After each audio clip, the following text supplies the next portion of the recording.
masarap na mura pa kaya patok na pampacool tuwing tag-init ang ice candy. Panahon natin yan, ha? Oh yes, at kabisado ko yan. Kaya kung gusto nyo ng extra kita, Why not? ihatid namin ang tamang diskarte sa negosyong yan na hit tuwing tag-init.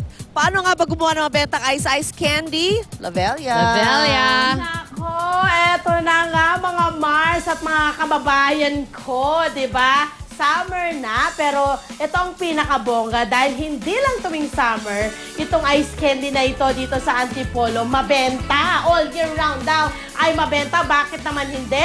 Dahil sa kanilang 24. Ilan ang nakikita na natin ito? 1, 2, 3, 4, 5. 5 lang yung flavor na nakikita natin dito. Pero meron po silang 24 na flavors na ibinibigay sa kanilang mga suki. At ang nangyari dyan, itong kanilang tahanan, actually, tahanan po ito ng mag-asawang De Leon. Halika dito, Papa Rudy at si Rochelle.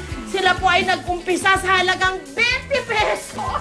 Nakakaloka! 20 pesos dahil ang ginawa lang daw nila, bumili sila ng plastic ng ice candy. Tapos yung kanilang fruit cocktail na nakatenga lang sa kanilang kitchen, ay kanila pong i-blender, gaya ng gagawin ko ngayon. Ayan, ganyan lamang. Tapos, isa pa po ba? Lahat po ba ilalagay ko? Ayan. Lahat po yan ilalagay natin. Pagkatapos, i-blender po natin yan. At ilalagay po sa lalagyan. Ito po yung unang proseso ng kanilang paggawa ng buko salad ice candy. Ayan, si Miss Rochelle na po ang, ayun, ganun lang pala. Ganun ho kadali. So yung blender nyo, sa inyo yon, Rochelle. Sa inyo din yon. Okay na. Okay, itong mag-asawang ito, nag-umpisa ang kanilang inspirasyon nung nawalan sila ng, yung kanyang husband, nawalan po ng trabaho. So nag-isip sila kung paano sila magkakaroon ng kita dahil meron silang 2 anak, di ba? Ang nagagawa nga naman ng isang responsableng ama at ina, abay kailangan dumiskarte at hindi dapat mawala ng pag-asa. So, milk po yung nilagay ko. Ito naman po ay sugar. Okay? Sa maghapon, Rochelle, nakakailang kayo ng ice cream?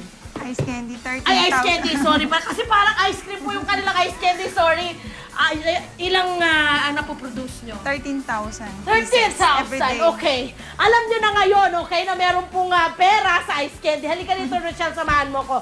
Dito naman, Sir Rudy, ito yung Sir Rudy. Ito naman yung kanilang paglalagay sa plastic. Yung usual, the usual grind ng paggawa ng ice candy, Rochelle. And then, of course, meron kayong sealer na tinatawag para mas madali po yung pagsil. Kasi alam mo, pag yung Tali, normal na tali-tali, ang sakit sa kamay, di ba? Correct, nagpapaltos, nagkakalyo.